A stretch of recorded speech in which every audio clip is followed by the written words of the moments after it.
Human capital. In the digital economy, human capital is the lifeblood of innovation and growth. Investing in skills development, digital literacy, and education programs is crucial to empower individuals and ensure they have the capabilities to thrive in a technology-driven world. With the emergence of the AI, it seems a new kind of skill needs to be developed. A skilled workforce is essential to develop and implement new technologies, create innovative products and services, and navigate the complexities of the digital landscape. Do we have a culture of lifelong learning? How do we ensure that the workforce remains adaptable and competitive? Hello everyone, I'm called Atwiine Sabrina, the product manager at the Innovation Village, and I'm super excited to moderate the human capital session, and I'll do a brief introduction of what our session is going to be about, and thereafter introduce the panelists. So as we all know, for the past years, Uganda's digital economy has seen significant growth over the past years, and this is because of the internet penetration that we've seen going on and about from the COVID-19 pandemic. We've seen so many people really jump onto the internet, jump to like working remotely, and it's really, really incredible seeing all these advancements. And one of the key issues that we have with the digital economy is digital literacy. For people who are working in tech entrepreneurship ecosystem, you know that we have so many founders, so many startups that are building solutions, but they are even building them for people who do not even understand how to use them. So I'm excited to have the following panelists who are going to join me in a conversation around skills development, in a conversation around innovation and entrepreneurship, a conversation around infrastructure, inclusive representation in our workplaces, and I hope that we can all have a great time. So without wasting time, I'm going to have our first panelist, who is Primera Muthoni. Primera Muthoni is a product and business development manager from Centenary Technology Services. Let's give it up for Primera. And I'm also going to have Mr. Bwire Francis, the head of business development from Uganda Institute of Information and Communications Technology. We also have Liz Ngonzi. She's an adjunct professor from New York University, who is known as an AI whisperer, having trained thousands of people across the globe on applied AI. Yeah, that will be our panel for today. Thank you so much, dear panelists, for joining us. And I'll give all of you an opportunity to use a minute also to tell the audience about yourself, what you do, and anything really that you would like them to know. Over to you, Primera. Thank you very much. I'm excited to be here this afternoon. My name is Primera Muthoni. I'm the Product and Business Development Manager at Centenary Technology Services. And like we have said, we are all about technology and building businesses. Thank you. Yes, good afternoon, everybody. My name is Francis Bwire. I work with Uganda Institute of Information and Communication Technology. I'm in charge of business development. Happy to engage with you in this conversation. Thank you very much. Hello, everyone. I'm Liz Ngonzi. Can we all stand up? I think we had too much rice, so you all look sleepy. I'm sure even the people watching on TV or online look sleepy. Just stand up and stretch a little. I want to stretch. Let's stretch. Why not? All right. She's the professor here. Just get it. I know how it feels. It's like it's warm in here. It's been a long day. It's been an incredible day. So I asked Perplexity. So everyone's been talking about ChatGPT. I asked Perplexity AI how to introduce myself to you today. So I'm going to read it to you. So it said, hello, esteemed panelists and audience members, both in person and online. Protocol is observed. Thank you, of course, to Ben Wine for having invited me. I'm Liz Ngonzi, and I'm delighted to be with you. I'm a New York-based Ugandan American. I'm also the founder and CEO of the International Social Impact Institute, which is a pioneering social enterprise that leverages AI for impact. I'm also the founding member of Imagine AI Live, and I'm passionate about transforming business, organization, and careers, shaping the future through AI. What's most important for you to know is that in addition to teaching at New York University and doing these other roles, I really believe that we need to be preparing people to become AI-powered professionals. And in this particular context, AI-powered citizens. So that's really what I'm going to be talking about, and I'm very happy to be here with you today.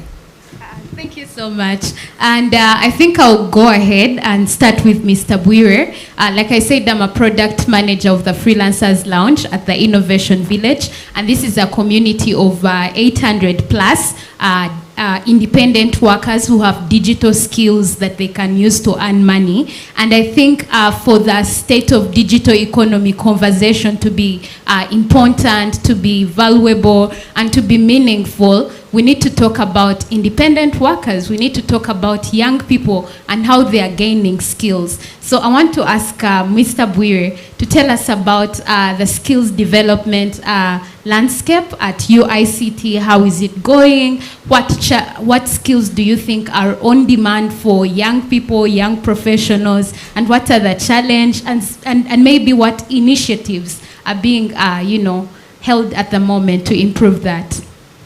Yeah, thank you very much, the moderator. UICT is a training institute which is under the Ministry of ICT and National Guidance.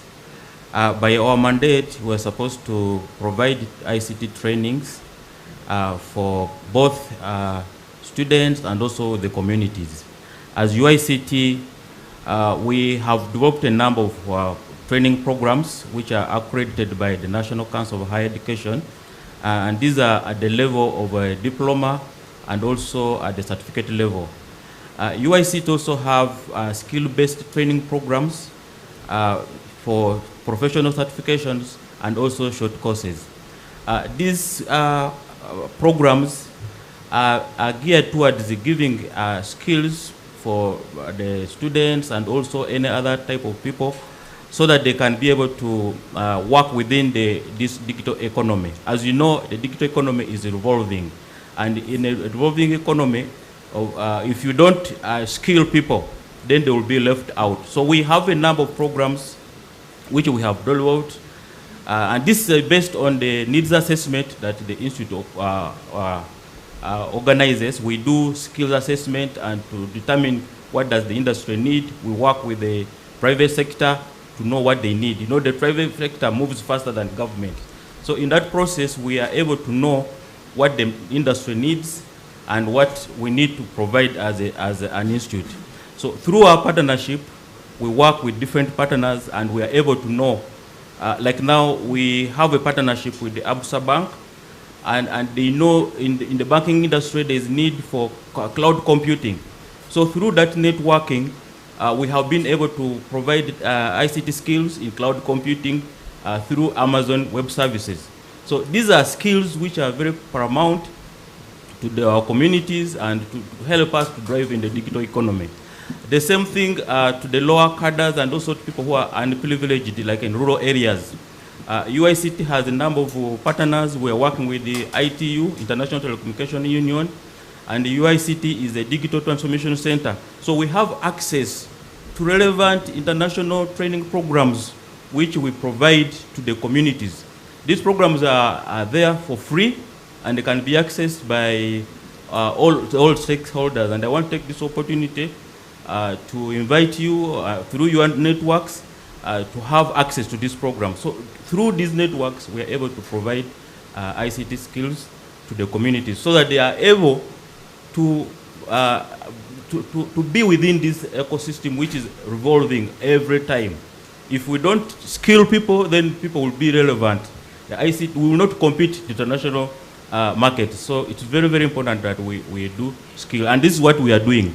We also face challenges, like the moderator has said, new things have come up. During COVID, people didn't know about working online learning. But now, if we are to ensure that online learning is more effective, we need to have infrastructure in place. We need to have schools equipped with computers. We need to have internet connectivity, and you know internet connectivity is very expensive. So these are some of the challenges that we face as a training institute, as UICT. All right, thank you so much for sharing that. And I'll build on with a question that I will advance to Dr. Liz.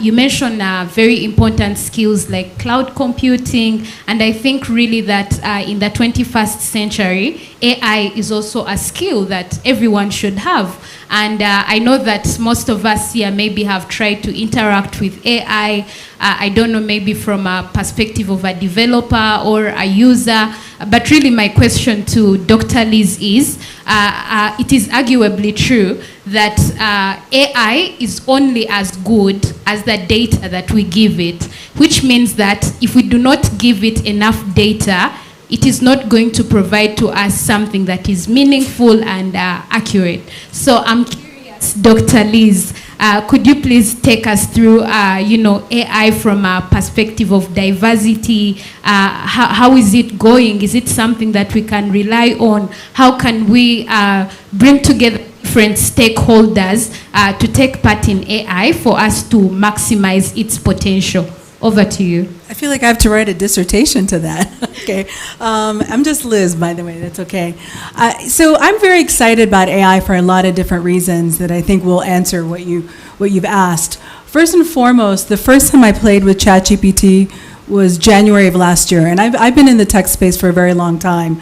And I remember thinking that, playing with it, I realized that for a lot of people who typically are solopreneurs, or small businesses, small nonprofits, people who are under-resourced, I thought to myself, here's a solution right now that they can access to be able to write those grant proposals, to be able to work on their resume if they need to, if they're looking for a job, a technology that will enable them to customize whatever content they need to for, whether it's a survey or to analyze a report. And so I look at these as tools that enable us to be much more effective, to save our most valuable resource, which is our time, and then to enable us to focus on what's more important, and that's interacting with other people, right? So if you're a salesperson, you shouldn't be working on reports mostly. You should be selling to your customer. And so that's what is exciting to me about this technology. But with respect to, how, obviously it's like with anything with technology, garbage in, garbage out. So if you don't prompt these tools effectively, you're never going to get a good response. And I think that people have to realize that this is an iterative process, and you have to provide it with a particular context of who you are, what it is you want it to do, what information you're giving it to be able to process for you, and then how you would like that output, right? So that's the basic way to prompt these things. And if you can, you'll get a great response, a decent response to begin with, but that's not what you should be then sending to someone or submitting. You really need to make sure that you as the human, you're in the loop, and you're the one who is validating what is ultimately going to be sent out to people. So a lot of people will say, well, I tried ChatGPT one time and it gave me garbage. I'm like, well, you probably didn't prompt it correctly and you gave up too soon, right? And so these are the kinds of things, like for when we're teaching this, the way that we try to teach people how to use these tools is to help them with themselves, because we love ourselves the most, right? We're always about me, myself, I, and I. So if I can show you how to update your LinkedIn profile, right? Because that's like part of your career, very, very easily. And then it's not hard for me to show you how to integrate this into your workflows, and then ultimately to potentially innovate with this. So I feel like these are really, really important tools that we can't afford not to take advantage of in the same way that if you look back 20 years ago or 15 years ago, people were just adopting, let's say, the Microsoft Office suite, right? That's about 20 years ago.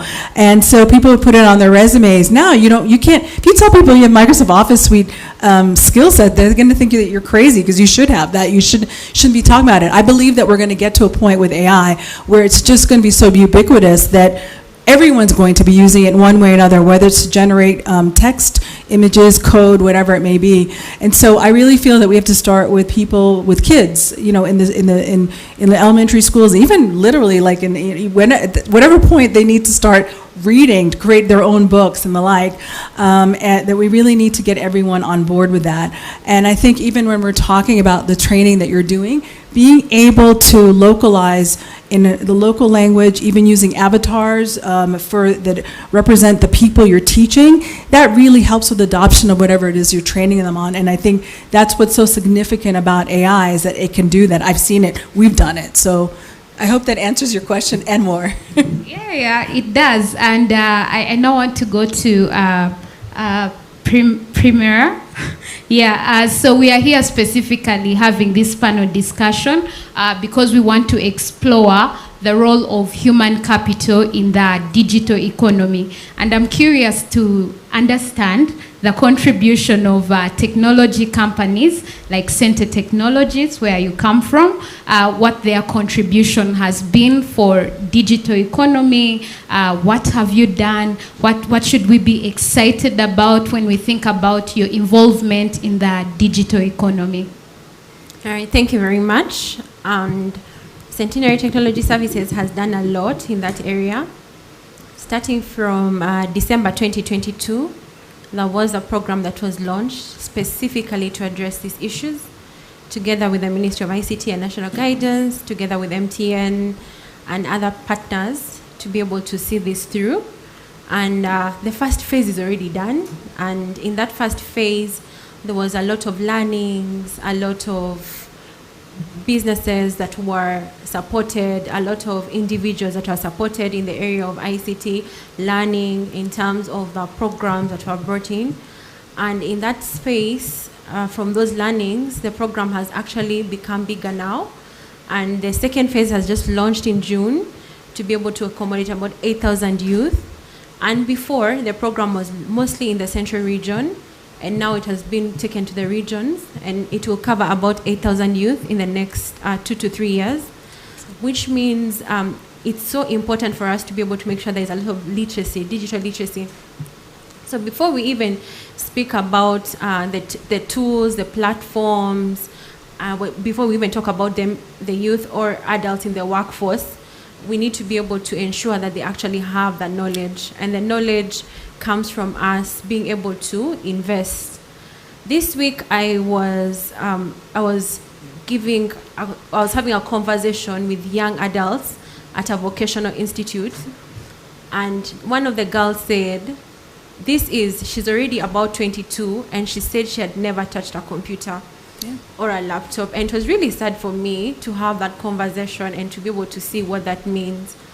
So being able to work in a space where we are actually giving even things like hardware to schools, to communities. There was a conversation earlier about focusing in different communities and actually pooling resources to be able to create community-based spaces where everyone gets to come in and actually have that experience is critical. So that means in the next 2 to 3 years, as an organization, there will be a lot of effort from a regional capacity in Eastern Uganda, in Northern Uganda, in Western Uganda, to be able to ensure that this happens together with the government in various spaces, to not have such an incident again. I want to be able to go to spaces and someone says, at least I've been able to switch on a computer, I've been able to use a laptop, as basic as that, before they actually, even we start saying, let's talk about work readiness, let's give them more technology. There should be something, starting point that has been crafted intentionally, which is what we are trying to work on, being very intentional about ensuring that there is a certain journey that we can take the youth, the young people, to be able to be part of this economy. Thank you very much. So I have a question that I'm going to allow Dr. Liz to share on, specifically on representation of the different kinds of people that we have. if we are talking about human capital, we are definitely interested in how to bring on board every individual that is part of the society to contribute to this. We have this common phrase that goes around, oh, Uganda is the youngest country, is the country that has the youngest population, and so many young people that are innovative and entrepreneurial. But then I also want to understand what procedures or measures have been put in place from people from like hubs, people who do skilling, people like you who are already business owners, to ensure the transition of these young people from whichever skill set that they have to now actually getting into market and getting money. Are we only skilling them to just say, oh, I'm a software developer? Are we actually creating the jobs, even for women? Because I know that women actually make a very big percentage of our population as well. So how are we leveraging on the power of people that are community members to, advance digital economy? Over to you. So I think the way I'm going to have my other two panelists answer that, because they're actually operating in the environment. I'm going to share something based on what I understand about history here in Uganda. If we look back to our history when we had the AIDS epidemic, right? At that time, the country was going through a really, really difficult time. But what I think the government did, led by the president, was say we need to sensitize the whole population to protect themselves, right? All the way from little kids all the way to adults. And I'd say, arguably, and I'm sure there are a lot of awards were won for this, that the strategy that was put in place, and then of course ultimately the way that it was executed, led to people understanding they needed to protect themselves, that they needed to behave in a certain way in order for that to stave off the spread. So when I think about that, the country has set a precedent for being able to get people to adopt something, right, to change their behavior. So I really feel that if we use strategies like that, or if we look at things that have been successful in the past, right, when we're talking about something that's like a national imperative, I think that that gives us a nice basis in terms of looking how we move forward. So I can talk about it from that perspective.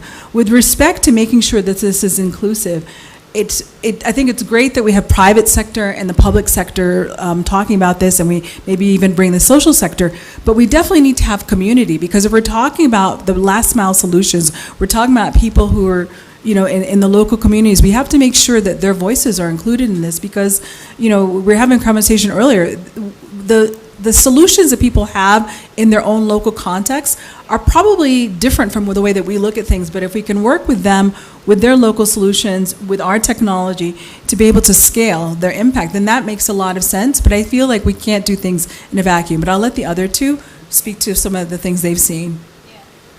Okay, thank you very much, Doctor.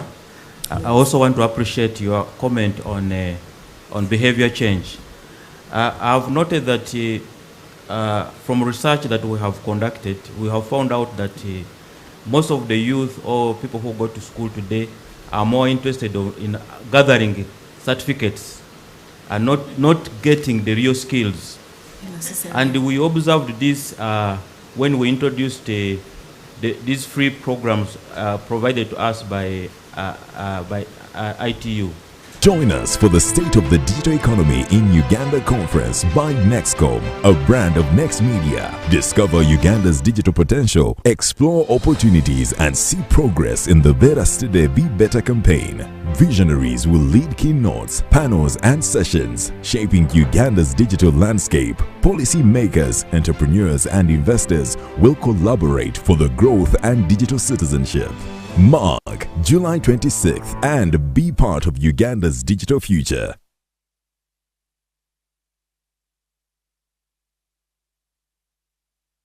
Human capital. In the digital economy, human capital is the lifeblood of innovation and growth. Investing in skills development, digital literacy, and education programs is crucial to empower individuals and ensure they have the capabilities to thrive in a technology-driven world. With the emergence of the AI, it seems a new kind of skill needs to be developed. A skilled workforce is essential to develop and implement new technologies, create innovative products and services, and navigate the complexities complexities of the digital landscape? Do we have a culture of lifelong learning? How do we ensure that the workforce remains adaptable and competitive? Welcome back, everyone. And we have a question from one of the women in tech that we have here, and she's asking for the different models that can be used or that can be leveraged to maximize the digital economy and, you know, inclusivity. And I think I'll give back the microphone to Mr. Bwire to conclude on what he was saying, and then we can hear from Primera and Liz on the different models that can be leveraged. Over to you. Okay, thank you very much. What I was emphasizing about my colleague had said was regarding mind change. If we are going to move digital skilling and making it more relevant to digital economy, we need to move away from this business of massing papers. And this is what we have noted. You'll find somebody has done a number of certifications, but it's not very productive. He has a degree, he has a master's, but he cannot produce. He cannot be. He's not productive. And I think this is what my boss was trying to bring out. What model should we use to ensure that we make these skills more relevant? At what level should somebody begin coding? We have interacted with the kids who come from primary level and have been oriented from their schools and maybe from their families. And you'll find a kid who is very productive in programming. But as a training institute, as UICT, we intend to receive these people after senior 4, after senior 6.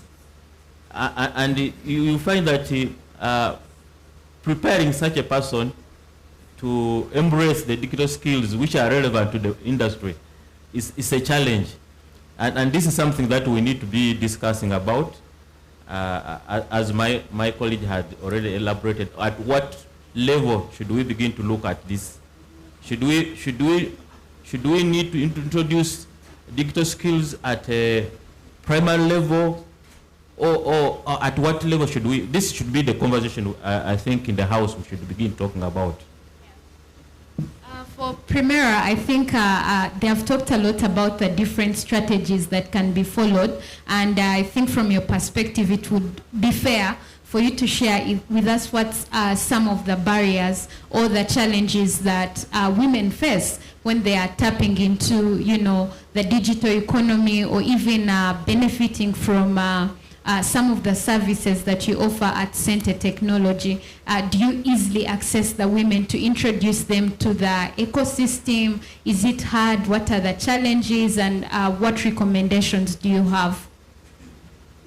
All right, thank you. I have also been a bit in the academia space. I'm still getting there. But one of the issues is actually getting to them. And there's so many issues. It comes from the cultural space.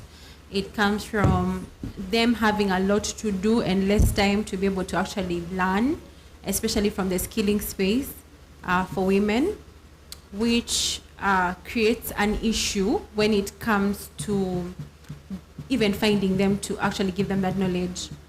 Then when you give them the knowledge, I have a group of women in software engineering, for example, but it's also another story trying to get them to stay in the workforce.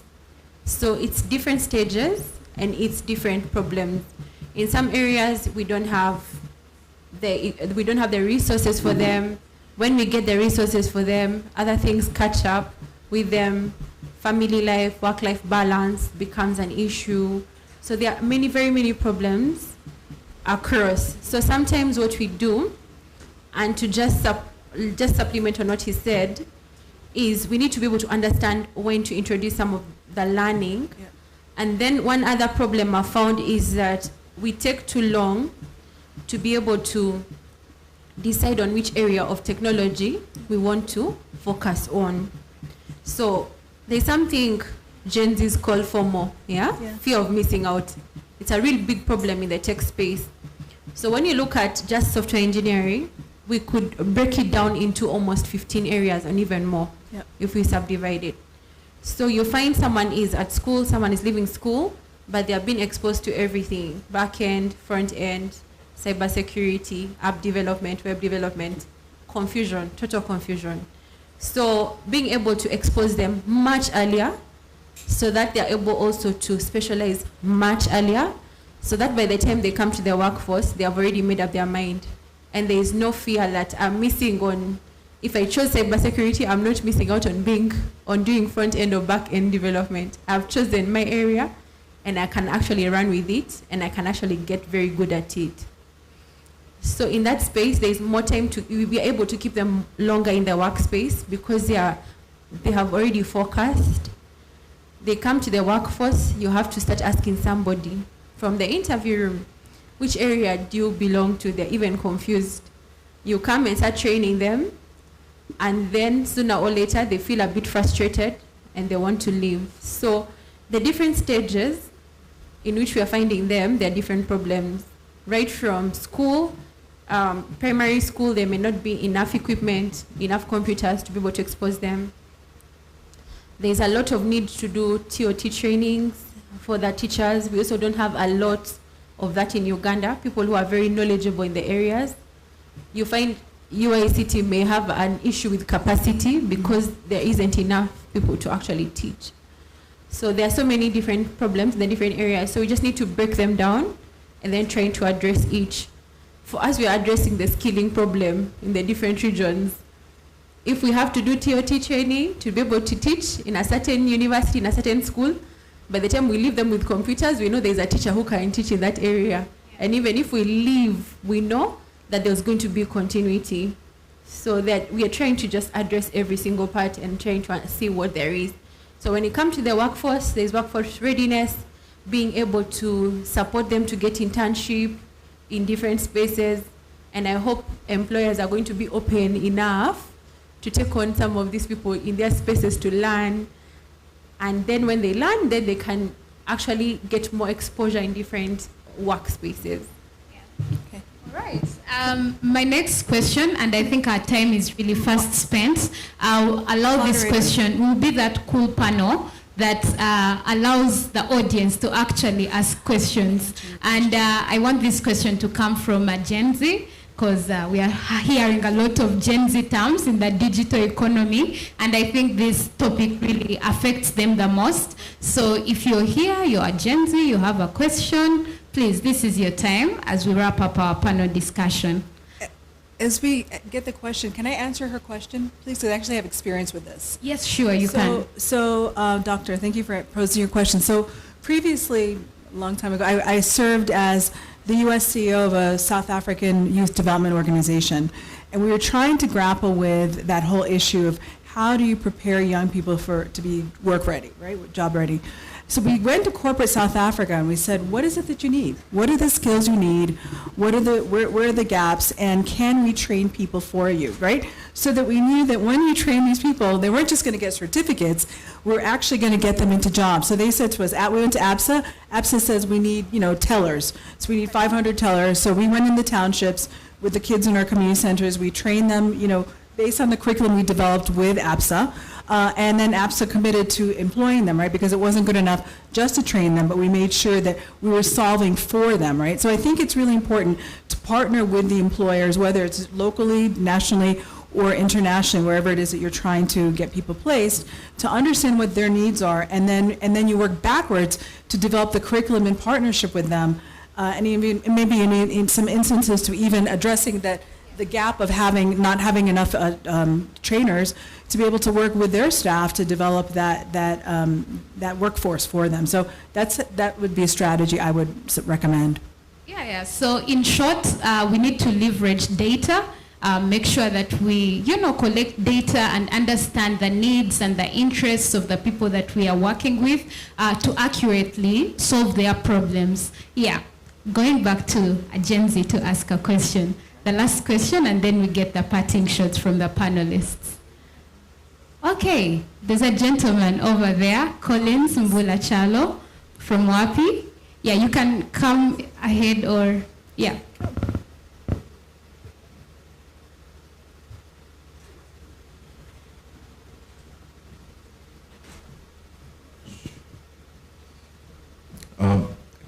Hi everyone, my name is Collins Mbula Chalo, founder at Wapi and also an entrepreneur. So my question to the panel and to everyone here is, as you think of AI, as you think of the human capital problem, as you think of the current generation, during your generation, because again, a lot of you are, I guess, either millennials or beyond millennials, what were the things that you did different to prepare you for where you are now?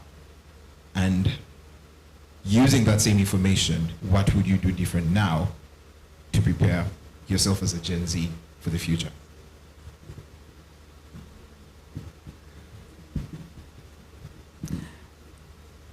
I think that when I was coming out of college, I was fortunate to study information systems when a lot of my classmates studied traditional majors, and we graduated during a recession, which meant a lot of people couldn't get jobs. I had 5 job offers just because of the fact of what I studied, and also had leadership experience. So if I were to look at a young person today, the competitive landscape is very different because you're competing globally, right? I mean, if we think about it. I would say that whatever is coming out now, whatever technology is coming, you can, since COVID, you've been able to access any kind of training online, not to take away from you, sorry, but any kind of training online for free or at low cost. So I'd say constantly sort of upgrade your skill set. That's one. Understand what it is that employers are wanting. And then even as just a person, you should be thinking about having a side hustle. I think you should never have more than 50% of your income coming from one source. So you should always have, and I think Ugandans are quite entrepreneurial. So you should be thinking about, even if your main job is working in government or whatever it may be, you should look at how you can maybe innovate around a side kind of project that is helping you to be relevant, more marketable, so that eventually maybe that can become your primary source or one of your primary sources of income. So I really think it's embracing technology, embracing entrepreneurship, and it's also really taking advantage of the fact that we're living at a time where information is so accessible to everybody, as long as obviously you're online. I understand that not everybody is, but as long as you are, then just really making sure that you take advantage of that. As for me, I just want to tell you that to make myself relevant in the digital economy, I have tried to skill myself, and I try to do all the relevant certifications that are very important to make me perform my work. And I just want to tell you the programs I've done just for this year. Last June, I completed my TOGAF certification. And for now, I'm doing PMP. As a Gen Z, you need to keep updated to that level. Then you'll thrive within the digital economy. I think I don't need to add anything more than that. All right, for me, I believe in choosing to be different. Don't conform to what you see around you.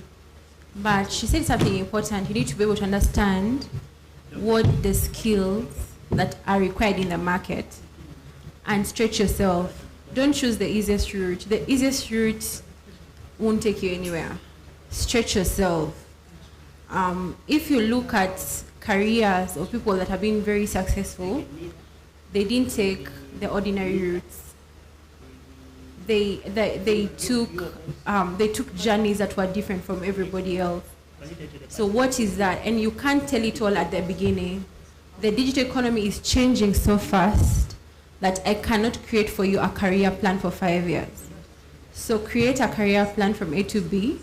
When you get to B, look around. Am I going to take route C or D? And keep pivoting. Don't allow yourself to not pivot. Yeah. If something isn't working, don't stick in it long. It's not working, pivot to the next thing. Then understand, if I pivot, what knowledge am I coming with from what I've learned before to add here? Yeah, that said, we shall have a one-to-one after this.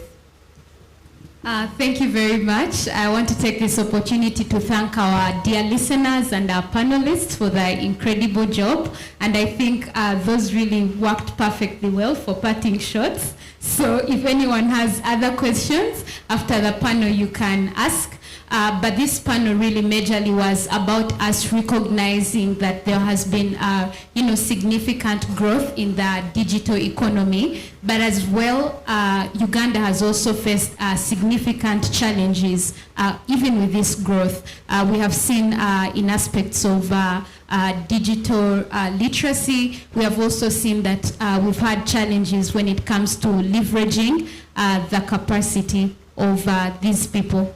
Yeah, but the beautiful thing is that we have the tips from our panelists where they have shared us, things like leveraging the power of data, leveraging the power of information, skilling ourselves as much as we can without getting tired, and pivoting at the same time. So I think we can take that as we solve the human capital solution. Thank you, everyone. Have a lovely day.